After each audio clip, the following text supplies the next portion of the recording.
Olá, alunos do 8º ano, tudo bem com vocês? Espero que estejam todos muito bem. E hoje vamos a mais uma videoaula, dando continuidade ao capítulo 3 do nosso livro, com o tema Arte e Cotidiano. Então, vamos abrir aqui o nosso livro, na página 42, vocês puderem abrir o de vocês também, para poderem acompanhar as imagens e o texto.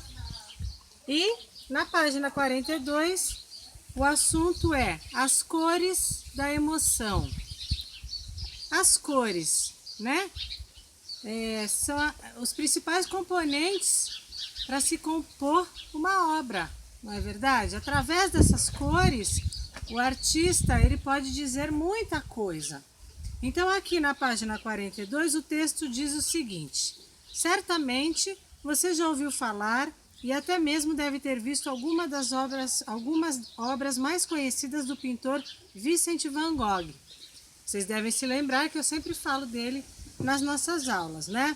Então ele tem algumas obras como os girassóis, ele tem o autorretrato dele, tem aquele, para quem não lembra, aquele pintor que cortou a sua orelha, né? E ele, no começo da sua carreira, né, como pintor, ele pintava cotidiano, dia a dia das pessoas e das pessoas simples, né? Então aqui mostra uma obra que se chama Os Comedores de Batata. É a primeira grande pintura do Van Gogh. E essa pintura retrata o quê? Pessoas simples que vivem no campo em uma ação do cotidiano que é de se alimentar, certo? Então aqui embaixo nós temos umas perguntas para que vocês possam refletir. Que sentimentos e impressões você tem ao observar a pintura de Van Gogh com essas cores mais escuras? Tendo em vista que Van Gogh, né, um pintor impressionista, ele sempre gostou de usar muitas cores, né?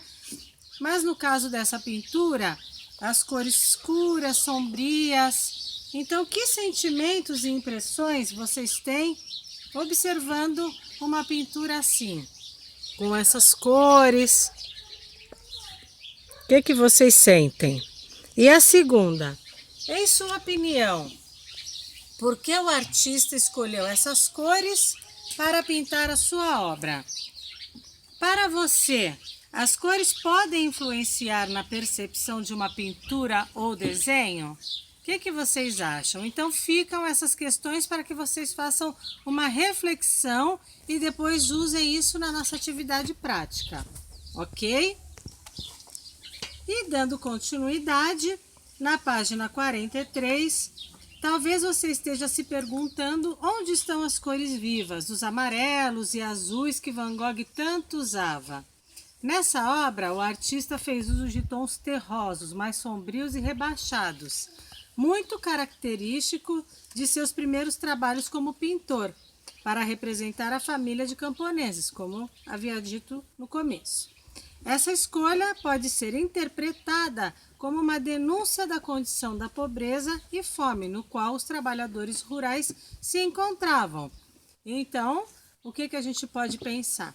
Que o uso dessas cores mais escuras seria mesmo para representar alguma coisa sombria, triste, pesada, né? Porque se ele pintar tudo colorido, daria o quê?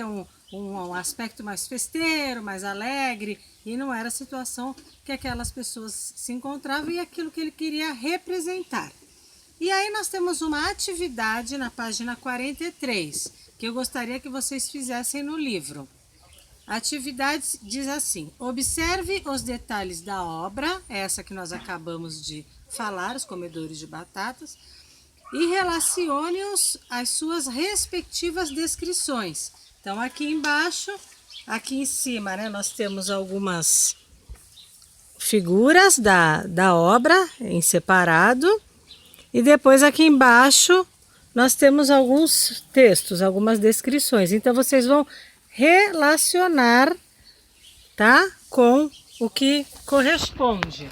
E aí na próxima aula nós vamos iniciar fazendo a correção dessa atividade. Tudo bem? Então, vamos dar continuidade abrindo na página 46 e vamos falar sobre o cotidiano na pintura brasileira.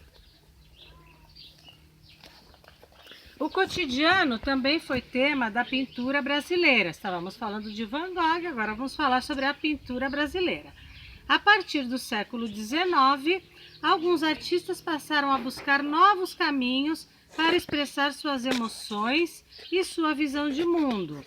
Para isso, deixaram de lado cenas históricas e as poses rígidas, né? Que antes do século XIX era isso que se pintava, né? Pinturas históricas, os nobres, né? As pinturas religiosas também, ou então os nobres todos parados assim. E aí, a partir do século XIX, eles resolveram começar a pintar mesmo as situações do dia a dia, certo?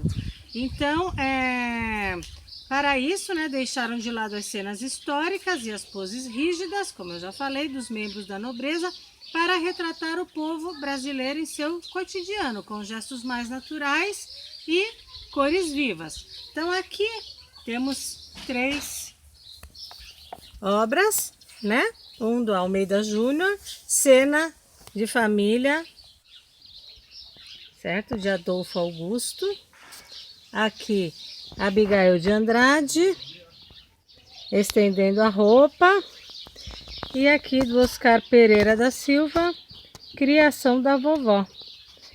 As cenas representadas nas obras abaixo lhe parecem corriqueiras? Por quê?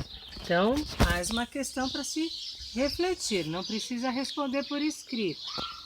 E a outra questão, que cena comum de sua vida ou de outras pessoas você gostaria de retratar, né?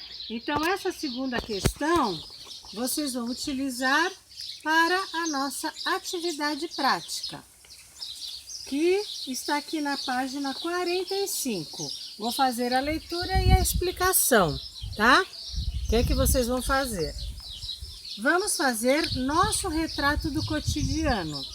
Observe e escolha uma cena do cotidiano, por exemplo, crianças jogando bola, né? Pássaros descansando nos fios elétricos, pessoas indo à padaria, né? Ou esperando no ponto de ônibus, enfim, qualquer cena do cotidiano. Em uma folha, vocês vão fazer um esboço da cena escolhida utilizando o lápis. E em seguida vocês vão definir as cores que vocês vão utilizar para fazer a versão final do desenho. Aqui no livro, a sugestão é que se faça a pintura com tinta guache em uma cartolina. No entanto, por conta, né, da quarentena, alguns alunos não têm acesso a esse material, as lojas nem sempre estão abertas. Vocês podem, quem não tiver acesso à cartolina e nem a tinta guache, podem fazer com lápis de cor comum. Então, a proposta é essa, que vocês escolham uma cena do cotidiano. Se for uma cena triste, vocês vão usar o quê? Cores mais escuras, não é? Mais pesadas, mais sombrias, como na obra Cores de Batata. Então, vocês vão se lembrar, né? Que aqui usa-se as cores mais sombrias. Então, dependendo do que vocês forem pintar, se forem pintar, por exemplo, uma cena de um cavalo, de um animal, assim, vocês vão usar cores mais claras, se for uma cena mais alegre, óbvio. Então, tudo vai depender do que vocês vão escolher, tá? Então, ficou como atividade a página 45 do nosso livro e também a página 43, que nós faremos a correção na nossa próxima videoaula, tá? Não esqueçam de fazer essa semana, mandar para mim as fotos por WhatsApp, não deixem de fazer as atividades, vejam as atividades que vocês estão em atraso para enviar, por favor, tá? E até a próxima videoaula. Um abraço a todos e vamos estudar!